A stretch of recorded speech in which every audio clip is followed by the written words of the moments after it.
सांगतायत माझे साधना काळातील अनुभव हे दुसरं प्रकरण आहे. परमात्मा प्राप्तीचा उपाय हा हे आपलं झालं. पहिलं प्रकरण संपलं आणि त्यामध्ये आपल्याला सर्वात महत्त्वाचं म्हणजे त्यांनी सांगितलं की गुरु तत्व आपल्या आतमध्ये आहे आणि मी आणि गुरु एक, कारण अनुग्रहाच्या रूपामध्ये ते तत्व भगवंताच्या शक्तीसह आपल्या आतमध्ये असतं, वास करतं. त्याच्यामुळे मी आणि तो एक ह्या भूमिकेतनं आपल्याला साधन करायचं आणि किंवा प्रत्येक आचरण करायचे. हे इथपर्यंत आपल्याला पहिल्या प्रकरणाच्या अंतीपर्यंत आपल्याला आणून ठेवलेलं आहे.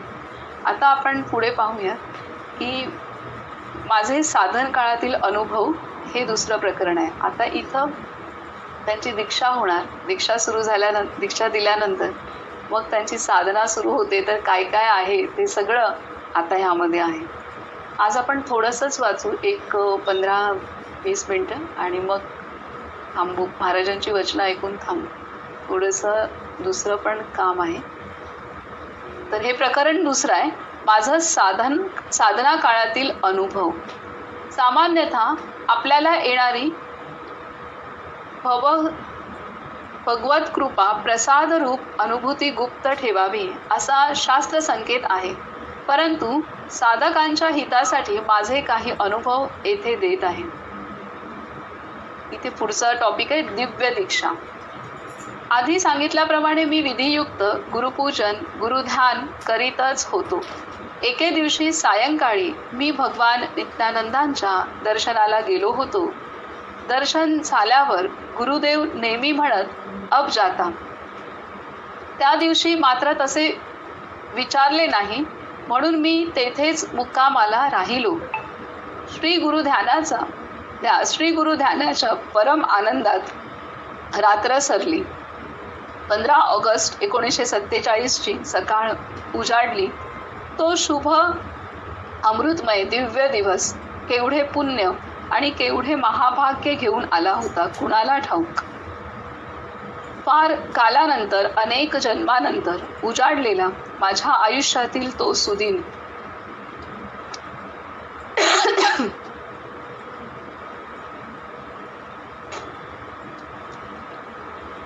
फार कालानंतर, अनेक जन्मानंतर उजाडलेला माझ्या आयुष्यातील तो सुदिन, आयुष्यातला तोच एकमेव मंगलमय दिवस होता.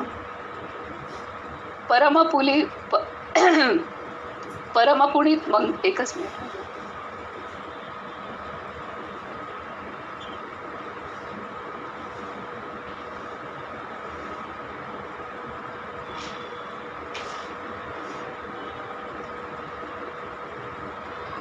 परमपुनीत मंगलानाम च मंगलम असा तो दिवस उजाडला.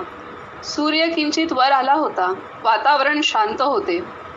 पूर्वेकडच्या कोपऱ्यात मी श्री गुरुचिंतन करीत उभा होतो. हॉलच्या पश्चिमेच्या कोपऱ्यात गुरुदेवांचे भोजन बनविणारा मोनाप्पा उभा होता. आत ध्यानाच्या खोलीत गुरुदेव आपल्या स्वस्वरूपाच्या ध्यानातून उठण्याची पूर्वतयारी दर्शविण्याला हुंकार देत होते.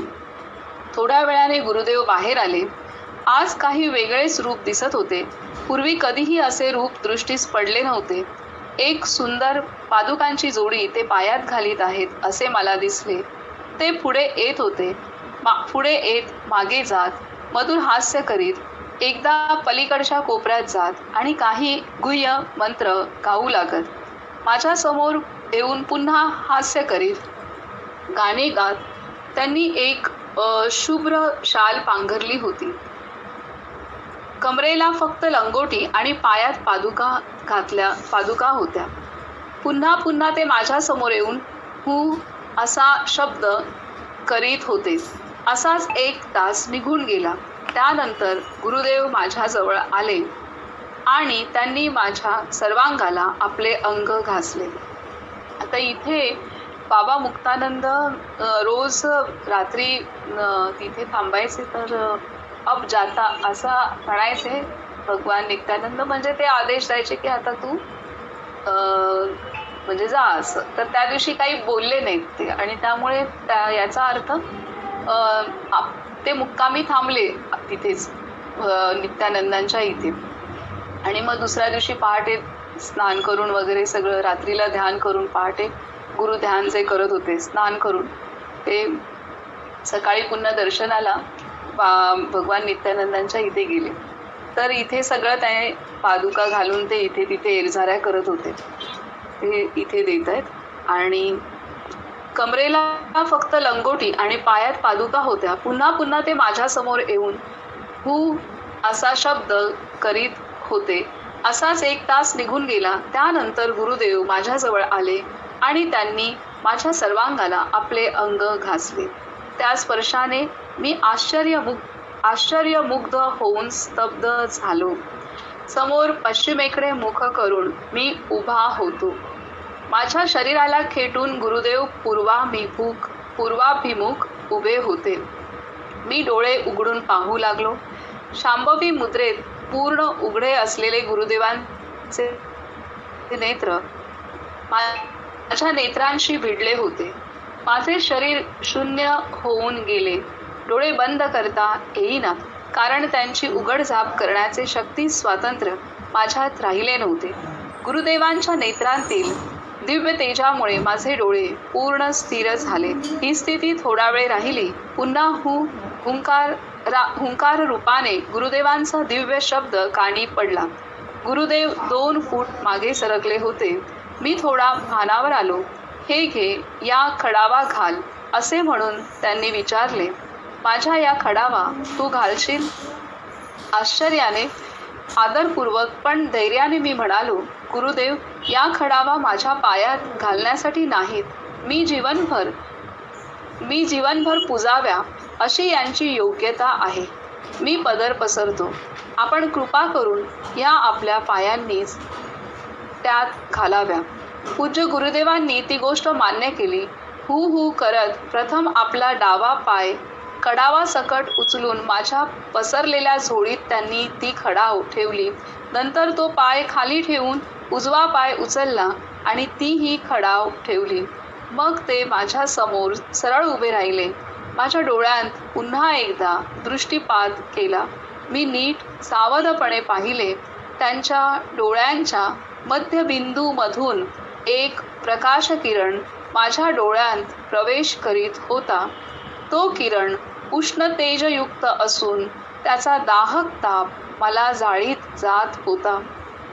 त्याचा प्रकाश एखाद्या मोठ्या बल्बच्या प्रकाशाप्रमाणे डोळे दिपून टाकीत होता. भगवान नित्यानंदांच्या नेत्रांच्या मध्यबिंदूतून ज्योती किरण बाहेर पडून माझ्या डोळ्यांत प्रवेश करीत असताना मी आश्चर्य, विस्मय, आनंद आणि भय यांनी रोमांचित झालो. या किरणांचा रंग पाहत असताना भगवानांनी दिलेल्या गुरु ओम मंत्राचा जप करीत होतो. किरण अखंड प्रकाशत होता. त्याची चमक दिव्य होती. त्याचा रंग कधी अग्नीत तापून निघालेल्या सुवर्णाच्या कांतीसारखा, कधी केशरासारखा, तर कधी चमचम चमकणाऱ्या नक्षत्रापेक्षाही तेजस्वी गर्द निळा दिसत होता. ते तेजोमय किरण माझ्या अंतर्यामी प्रवेश करीत असलेले पाहून मी स्तब्ध, स्थिर होऊन गेलो. माझे शरीर पूर्ण जड झाले. त्यानंतर गुरुदेव थोडेसे हलले आणि त्यांनी पुन्हा हुंकाराचा घोष केला. तेव्हा माझी जडता थोडी कमी झाली आणि मी भानावर आलो. मी शालीत लपेटलेल्या त्या पादुकांवर मस्तक ठेवले. त्यानंतर साष्टांग दंडवत घालून गुरुदेवांना प्रणाम केला आणि परमानंदाने उल्लसित होऊन उठून उभा राहिलो. हे आता ते खडा म्हणजे कधीच ते पायात घालत नसत, तर त्यांनी त्या पादुका घातल्या होत्या. तर त्या बाबा मुक्तानंदांना सांगतायत की तू घाल म्हणून. तर त्यांनी म्हणाले, नाही, ह्या पादुका तर मी झोळीत पूजा करेन आयुष्यभर. म्हणून त्यांनी त्यांची जे झोळी केली, म्हणजे वस्त्र होतं त्याची झोळी केली, त्याच्यात त्यांनी ठेवल्या. आणि किती दिलंय की नंतर त्या ठेवून मग ती झोळी त्यांनी आपल्या जवळ ठेवली आणि ते आपल्या गुरुकडे पाहत आहेत आणि त्यांच्या डोळ्यातून तेजाचा किरण येतोय आणि तो किरण एखाद्या बल्बच्या प्रकाशाप्रमाणे त्यांच्या डोळ्यांमधनं आरपार जातोय आणि ते अनुभव त्यांनी घेतलाय. काय असेल झालं तिथे तेव्हा त्यांना, म्हणजे किती तेज असेल आणि किती तो अनुभवच काय वेगळा असेल.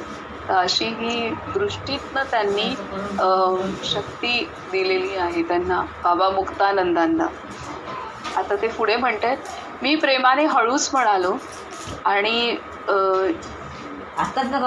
ही दृष्टी म्हणजे ते भानावर नव्हते स्वतःच्या, सगळं शरीर जड झालं अशी दृष्टी मिळता आणि मग त्यांना भानावर आणण्यासाठी भगवान नित्यानंद परत हुंकार करतायत आणि ते भानावर आले. तर तेव्हा नंतर म्हणतात, मी प्रेमाने हळूच म्हणालो, बाबा किती थोर भाग्य माझं, मला फार मोठी प्राप्ती झाली आहे. आपण या पादुकांमध्ये पूर्णांशाने वास करावा आणि त्यांची पूजा करण्याची मला आज्ञा द्यावी. मला कोणताही विधी येत नाही. मी असे बोलताच ते हॉलच्या पश्चिमेकडे गेले आणि थोडी फुले, 2 केळी, 2-3 अगरबत्त्या आणि कुंकवाची एक पुडी पण घेऊन आले. ती सारी त्यांनी पादुकांवर वाहिली. मी ओम ओम गुरु ओम जपू लागलो. आज मी बाबाजींच्या फार जवळ उभा होतो. गुरुदेव बसले आणि थोडेसे आपल्या विशिष्ट सूत्ररूप भाषेत बोलू लागले. सब मंत्र एक, सब ओम, ओम नमः शिवाय, ओम ओम नमः शिवाय, ओम शिवोहम होना चाहिए. काय म्हणतात? सब मंत्र एक, सब ओम, ओम नमः शिवाय, ओम शिवोहम होना चाहिए, शिव शिव शिवोहम होना चाहिए, अंतरंग में होना चाहिए, बहिरंग से अंतरंग श्रेष्ठ रे. सारे मंत्र एक, सारे ओम, ओम नमः शिवाय, ओम शिवोहम झाले पाहिजे. शिव शिव शिवोहम झाले पाहिजे. अंतरंगात झाले पाहिजे. बहिरंगापेक्षा अंतरंग श्रेष्ठ रे. बाबा भगवान नित्यानंद कधीच पूर्ण असं प्रवचन किंवा पूर्ण वाक्य बोलत नसत. ते पूर्णतः मौनातच असत आणि तर त्याच्यामुळे त्यांची वाक्य ही नेहमी तुटक असतात, नेहमी तुटक.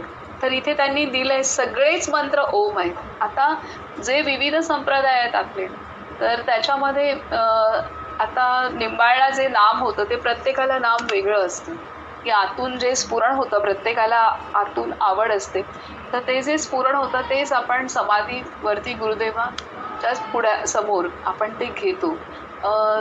तसंच इथे गोंदवलेला आहे श्रीराम जय राम जय जय राम. त्यानंतर इकडचा रामकृष्ण हरी आहे वारकरी संप्रदायाचा, गणगण गणात बोते आहे. परत स्वामींचा मंत्र आहे श्री स्वामी समर्थ, आणि हे जे सर्व मंत्र आहेत, परत गगनगिरी महाराजांचा मंत्र आहे. तर हे सर्व जे मंत्र आहेत, हे सर्व मंत्र, सब मंत्र ओम रे. त्यांनी सांगितलं सर्व मंत्र ओम आहेत. आणि यांना दीक्षा दिली ओम नमः शिवायची. ओम नमः शिवाय हा त्यांचा गुरुमंत्र दिलेला आहे. आणि त्याच्यामुळे त्यांनी गेल्या वेळेला पण म्हणजे गेल्या भागात म्हटलं की ओम नमः शिवाय हे स्मारक आहे गुरुदेवांचं माझ्या, म्हणजे हा मंत्र स्मारक आहे, कारण ते मंत्ररूप होऊन गेले होते. तर इथे ओम नमः शिवाय हा मंत्र त्यांनी दिला. आणि सब मंत्र ओम रे, सर्व मंत्र ओम आहे, कारण त्यातनंच निर्माण झालेले आहेत सर्व काही.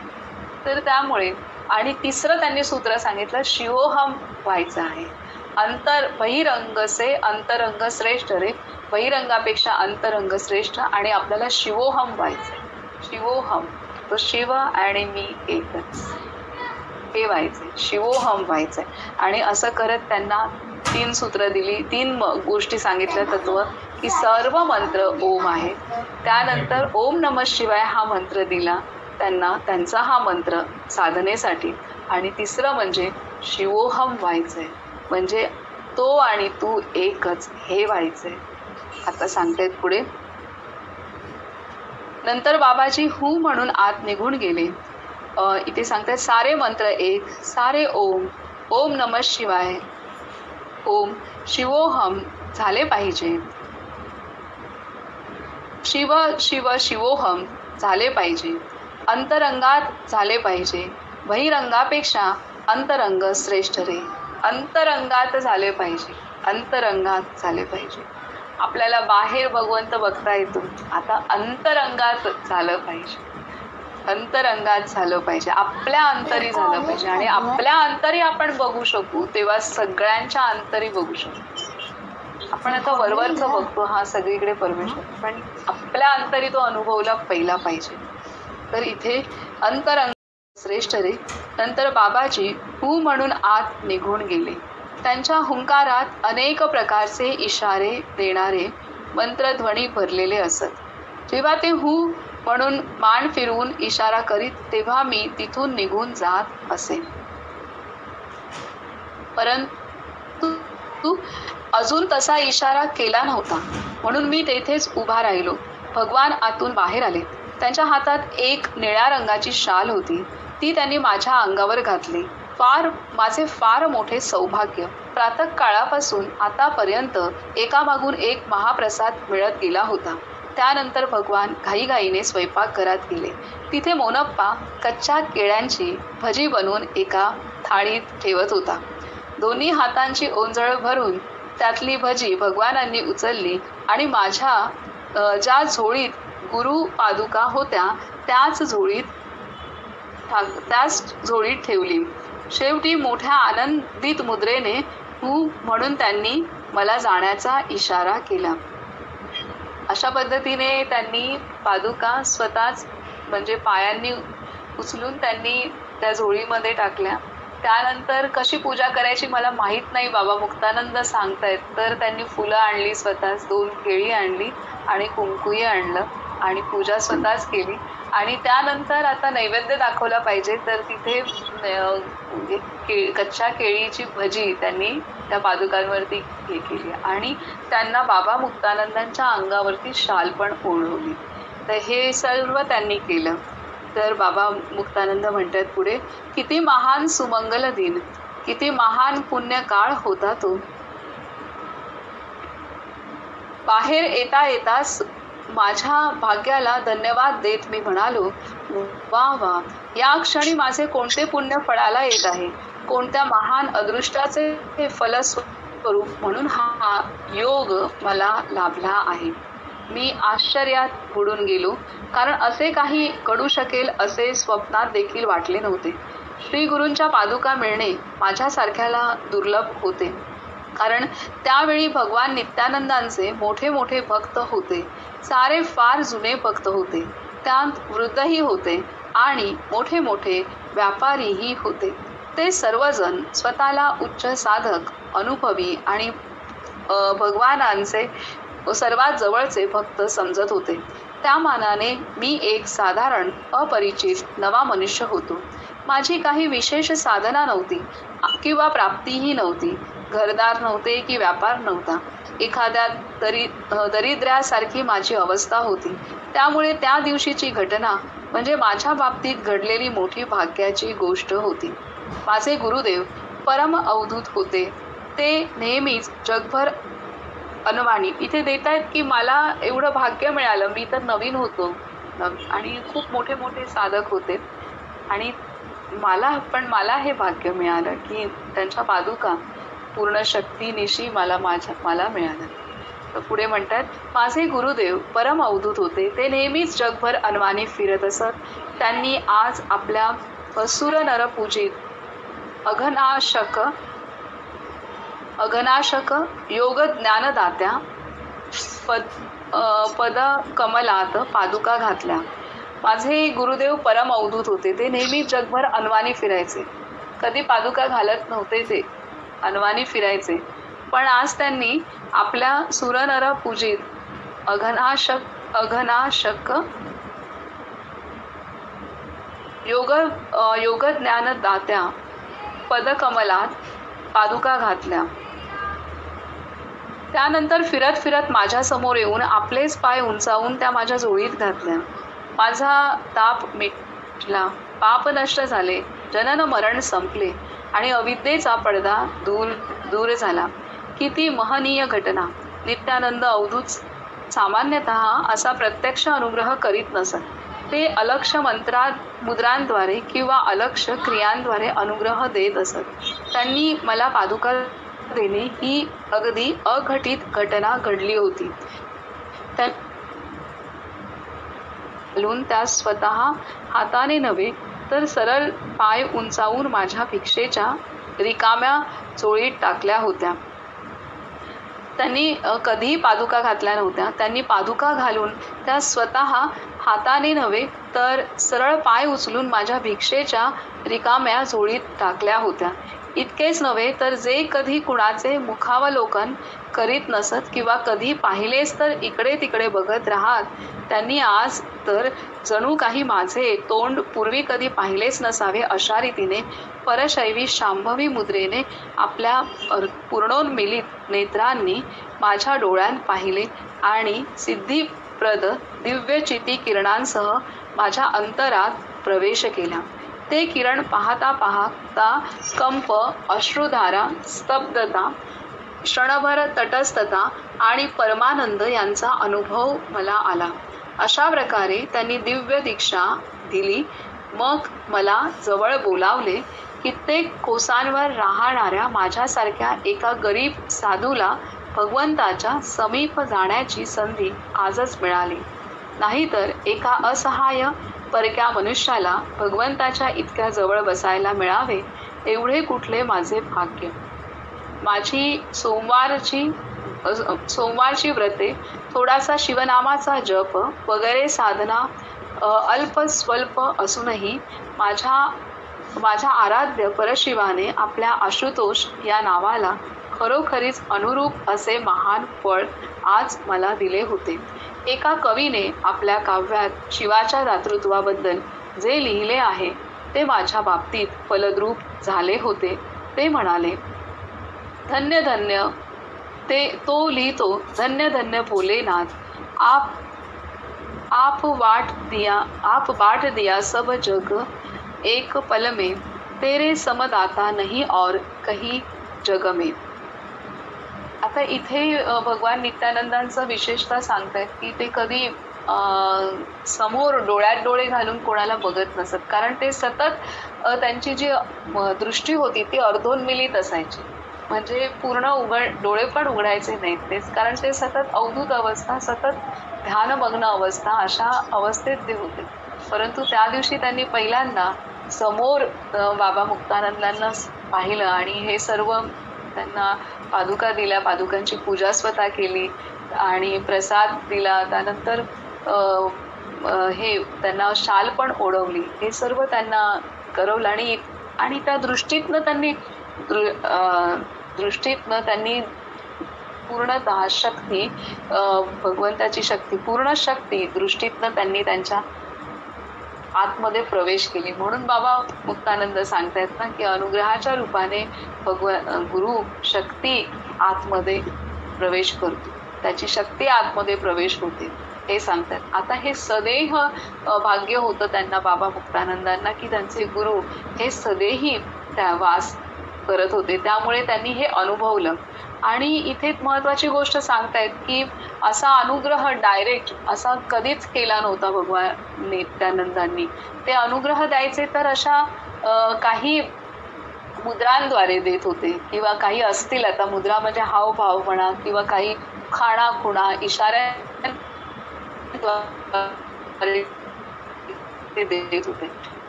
परंतु हा अनुग्रह अगदी म्हणजे त्यांना रात्री जाऊ नको म्हणजे जाण्याची आज्ञा न देता ते इथेच थांबले. दुसऱ्या दिवशी सगळं त्यांनी असा यथाविधी अनुग्रह त्यांनी केला. आणि हे पहिली घटना अशी घडली की असा अनुग्रह. माझे जे गुरुदेव आहेत तर त्यांनी सुद्धा अनुग्रह हे जे मोठे उच्च कोटीचे संत असतात ते असे किंवा महान विभूती आहेत या, ते असे अनुग्रह डायरेक्ट देत नसतात. कारण त्यांना ते इतके निर्लेप असतात की त्यांना ते पण घ्यायचं नसतं म्हणजे त्यांना तो निमित्त भाव त्यातही ठेवायचा असतो. तर आता माझे गुरुदेव पण त्यांनी असे डायरेक्ट द्यायचे नाहीत. आता समजा आपण त्यांच्या समोर गेलो तर त्यांना ह्या जीवाला कुठलं नाम आहे, ह्या जीवासाठी आवश्यक त्याला उद्धरून येणार हे त्यांना दिसायचं किंवा ऐकू यायचं. किंवा नाम असे दिसायचे, ऐकू यायचं. तर हे गुरुदेवांच्या बाबतीत होतं. पण तर त्यांचे जे ज्येष्ठ साधक आहेत त्यांना त्यांच्या कानात ते सांगायचे किंवा त्यांना चिठ्ठीत लिहून द्यायचे आणि मग ते साधक, म्हणजे ते पण साधक उच्च कोटीचे होते. 2 असे ज्येष्ठ साधक होते. त्यांनी गुरुदेवांनंतर आश्रमाची व्यवस्था सांभाळली. ते गुरुपद नाही झाले, परंतु गुरुदेवांनी त्यांच्या कानात सांगायचे आणि ते त्या आलेल्या साधकाला ते नाम द्यायचे. म्हणजे गुरुदेव स्वतः देत नव्हते, तर त्यांच्या माध्यमातून ते करवायचे. आणि मग गुरुदेवांचे गुरु म्हणजे महाराज, ज्यांच्या अस्थि विसर्जनाच्या संदर्भात आपण 2-3 वेळा ऐकलं, तर त्या महाराजांच्या फोटो समोर त्यांना ते उभे हे करायचे, महाराजांच्या नमस्कार करायला सांगायचे. म्हणजे गुरुदेव जोपर्यंत अस्तित्वात होते तोपर्यंत गुरुदेवांनी स्वतःला नमस्कार करून नाही घेतला. नाम पण इनडायरेक्ट दिलं, स्वतः नाही दिलं, पण त्यांच्या शिष्यांकडून दिलं. आणि नाम दिल्यानंतर त्यांना आपल्या गुरूंच्या समोर उभं केलं. अशा पद्धतीने हे जे महान उच्च कोटीचे गुरु असतात किंवा महान विभूती असतात ते अशा पद्धतीने करतात की ते कोणाकडून पण त्यांना मीपणा पण नको असतो आणि ते स्वतःला शिष्यच समजत असतात त्यांच्या सद्गुरूंचे. त्यामुळे सुद्धा ते नाम देऊनही ते नमस्कार करायला महाराजांकडेच पाठवत होते, स्वतःकडे नाही. तर अशा पद्धतीनेच बाबा मुक्त. आणि फक्त गुरुदेवांनी एक स्त्री संत होऊन गेल्या धारवाडच्या, शारक्का म्हणून, तर त्यांनाच फक्त गुरुदेवांनी स्वतः हे दिलेलं आहे, स्वतः नाम दिलेलं आहे. आणि त्याचाच परिणाम असा आहे की त्या खूप उच्च कोटीच्या स्त्री साध्वी झाला. म्हणजे गुरुदेवांची जी पात्रता आहे त्या पद्धतीने त्यांचं पण कार्य झालं. आणि तसंच आता इथे आठवण झाली म्हणून सांगितलं की हे संतांचं कसे असतात हे संत. तर अशा पद्धतीने गुरुदेवांची पण हीच आठवण आहे. एकच अनुग्रह डायरेक्ट दिला आणि त्या सुद्धा संत झाल्या. म्हणजे खूप उच्च कोटीच्या, त्यांचं पण चरित्र अत्यंत सुंदर आहे. खूप महान संत झाल्या त्या. आणि तसंच बाबा मुक्तानंदांची पण त्या तसंच घडलेलं आहे इथे. आणि इथे देतात बाबा मुक्तानंद सांगतायत की मी इतका महान तपस्वी नव्हतो, मी काहीच केलं नव्हतं. कधीतरी सोमवारचे व्रत थोडे केले असतील किंवा थोडा शिवनाम केलं असेल, जप केला असेल, आणि तरी माझ्या एवढ्याशा साधनेने भगवान नित्यानंद खुश झाले आणि मला अनुग्रह दिला. म्हणून आशुतोष म्हणजे लवकर संतुष्ट होणारे असं दिलेलं आहे. तर इथे पुढे म्हणतात, श्री गुरुदेवांनी मला जवळ बसवून घेतले आणि ओम नमः शिवायचा संपुटित मंत्र देऊन ओमचे स्वरूप दाखवून शिवोहम म्हणून मला शिवभाव धारण करविला. महातारक शिवपंचाक्षरी मंत्राने बहिरंग अनुष्ठान करण्याची रीत दाखवली. मी शिव आहे या अर्थाचा शिवोहम हा अंतर हृदयाचा भावरूप मंत्र ऐकून जणू काही अमरनाथाचा अमर शब्द ऐकवला. सब ओम रे या शब्दात एकात्मतेचा बोध केला. बघा, हा परत वाचूया आपण. श्री गुरुदेवांनी मला जवळ बसवून घेतले आणि ओम नमः शिवाय, ओम नमः शिवाय, ओम नमः शिवाय चा संपुटित मंत्र देऊन ओमचे स्वरूप दाखवून शिवोहम म्हणून मला शिवभाव धारण करविला. महातारक शिवपंचाक्षरी मंत्राने बहिरंग अनुष्ठान करण्याची रीत दाखवली आणि मी शिव आहे या अर्थाचा शिवोहम हा अंतर हृदयाचा भावरूप मंत्र ऐकून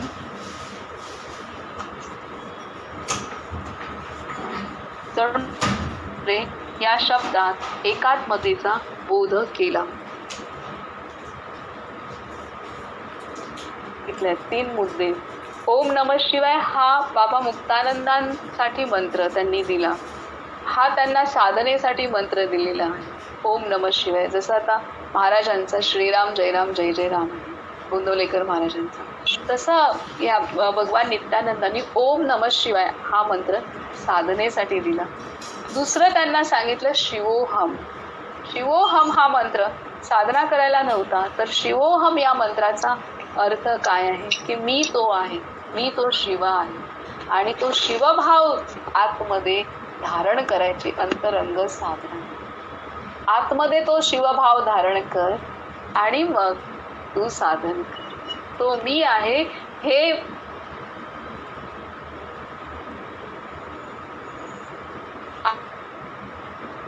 हे धारण करून मग साधन, मग बहिरंग साधना ओम नमः शिवाय. आणि तिसरं सांगितलंय सब मंत्र ओम रे. सर्व मंत्र ओम. म्हणजे त्यांनी एक दृष्टी दिली की सर्व काही भगवत स्वरूप आहे. ही दृष्टी त्यांना दिली. तर अशा पद्धतीने हे त्यांची दीक्षा झाली, ती अनुग्रह झाला आणि अनुग्रहामध्ये त्यांना ओम नमः शिवाय हा मंत्र मिळाला.